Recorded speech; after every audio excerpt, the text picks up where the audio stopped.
नमस्ते दोस्तों हिंदू धर्म में अगर कोई जीव सर्वप्रिय है तो वो है गौ माता। और आज आप सभी को पता है कि गौ माता की क्या दुर्दशा हो रही है। हरियाणा में, पंजाब में, राजस्थान में, गुजरात में, यूपी में, पूरे देश भर की गौ माता आज एक छोटी सी बीमारी से परेशान है।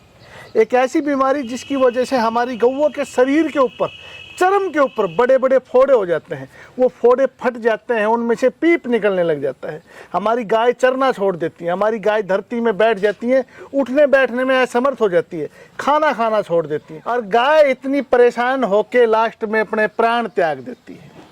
लेकिन कुछ इस तरह के भी लोग हैं जिन्होंने अपनी गौ माता की केयर करके और इस भयानक बीमारी से बाहर निकाला है।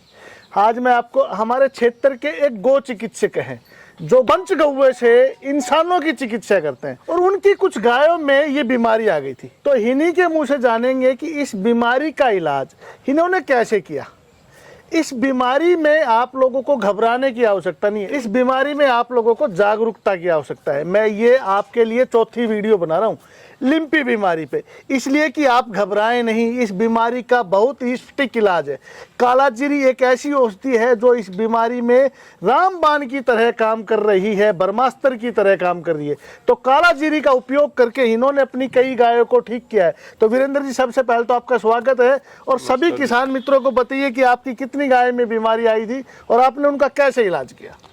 धन्यवाद भाई जी। जो आपने हमें औषधि बताई जी, जो कालाजीरी है, सनाई है, हल्दी है और आंवला, ठीक है, उसका प्रयोग हमने किया। कैसे प्रयोग किया, कितनी मात्रा में आपने अपनी गौ माता को खिलाया और कितनी गायों में बीमारी आई थी और अब आपके फार्म पे क्या हाल है गौओं का, आप डिटेल से बताएं। मेरी जो गौ माताएं हैं उसमें जो है एक गौ माता में बहुत अधिक कंडीशन खराब थी, ठीक है, और बाकी इसके अलावा 3 गौ माताओं में और ये समस्या आई, मतलब टोटल 4 गायों में आई थी, 3 में नॉर्मल और 1 में ज्यादा आई थी। तो आपने उनकी चिकित्सा कैसे की? मैंने उनके लिए सबसे पहले जैसे कि आपका वीडियो सुन रखा था तो मैंने पहले से ही दवा बना के तैयार रख रखी थी।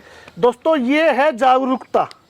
किसान भाई ने हमारा एक वीडियो देख के और इनके मन में कहीं ना कहीं ये था कि इन जड़ी बूटियों से गाय ठीक हो जाएगी। इन्होंने किसी भी तरह की कोई भी लापरवाही नहीं की। इन्होंने क्या किया कि गाय बीमार होने से पहले ही जड़ी बूटियां लेके अपने घर पे रख ली और उन जड़ी बूटियों को कूट पीस के तैयार कर लिया। और जैसे ही गाय इनकी इस तरह की बीमारी की चपेट में आई, इन्होंने तुरंत उसकी चिकित्सा शुरू कर दी। तो कितने दिन आपने उसको दवा दिया और अब उसका क्या हाल है? वैसे तो हमने चिकित्सा पहले से ही शुरू कर दी थी, थोड़ी थोड़ी उनके फीड के अंदर हम डालना शुरू कर दिया, ठीक है। लेकिन जैसे ही गौ माता में अधिक समस्या आई उसको हमने पहले तो अलग किया, ठीक है, और फटकरी के पानी से धोना शुरू किया और साथ में जो है आपकी औषधियां हमने सुबह से। तो आप एक बार वो गाय दिखाएं और वो औषधियां भी दिखाएं जी। तो दोस्तों ये है वो गौ माता जिनकी चिकित्सा वीरेंद्र जी ने अपने हाथ से की है। तो वीरेंद्र जी बताइए आपने कौन कौन सी जड़ी बूटी और कैसे अपनी गौ माता को खिलाया। और आप देख सकते हैं इस वक्त ये गाय बिल्कुल स्वस्थ है। इसके ऊपर जो भी आप देख रहे हैं कहीं कहीं इसके ऊपर जो इसके घाव थे वो सूख गए, उसके ऊपर पपड़ी आनी शुरू हो गई है। तो ये घाव भी सूख रहे हैं और पशु गाय अपने पैरों पर खड़ी है, अच्छे से खाना खा रही है। आप देख रहे हैं अच्छे से जुगाली भी कर रही है।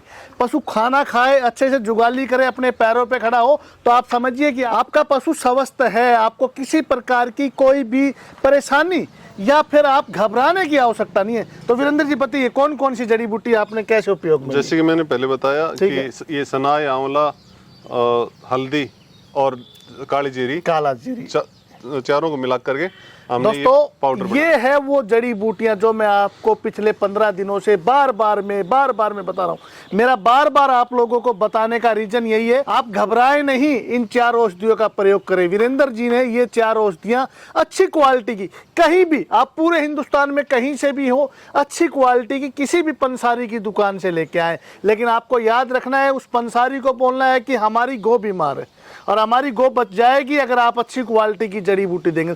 अच्छी क्वालिटी की जड़ी बूटी लेके आए चारू बराबर की मात्रा में। ऐसा ही किया था ना आपने। शुरू में इस गाय ने खाना खाना कम कर दिया था और उठने बैठने में दिक्कत हो रही थी और अब आपने 7 दिन इसको दवा दी है और दवा देने से ये गाय बिल्कुल 100% ठीक है। तो दोस्तों मैं आपको फिर कहना चाहूंगा, आंवला जैसी औषधि कोई हो ही नहीं सकती। आंवला और हल्दी का प्रयोग तो आप अपनी स्वस्थ गायों पे भी कीजिए और जो गाय बीमार है उनके ऊपर आंवला धोला हल्दी, काला जीरी और सनाए पत्ती और साथ ही अदरक का भी उपयोग कीजिए। आपकी कोई भी गाय आपको छोड़ के नहीं जाएगी और इस खतरनाक, इस भयानक बीमारी से हम अपने गौवंश को जरूर बचाने में कामयाब होंगे। तो आप लोगों से फिर एक बार अपील है कि वीडियो को ज्यादा से ज्यादा शेयर कीजिए।